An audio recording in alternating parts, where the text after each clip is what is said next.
اعوذ باللہ من الشیطان الرجیم بسم اللہ الرحمن الرحیم۔ شروع اللہ کے نام سے جو بڑا مہربان اور نہایت رحم کرنے والا ہے۔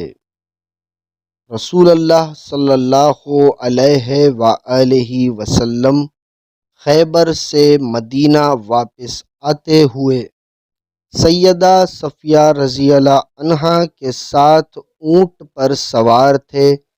جب سیدہ صفیہ رضی اللہ عنہا اونٹ پر سواری کا ارادہ کرتیں تو رسول اللہ صلی اللہ علیہ وآلہ وسلم اونٹ کے پاس اس طرح بیٹھ جاتے کہ اپنا گھٹنا مبارک کھڑا رکھتے اور سیدہ صفیہ رضی اللہ عنہا اپنا پاؤں رسول اللہ صلی اللہ علیہ وآلہ وسلم کے گھٹنے مبارک پر رکھ کر سوار ہو جاتیں۔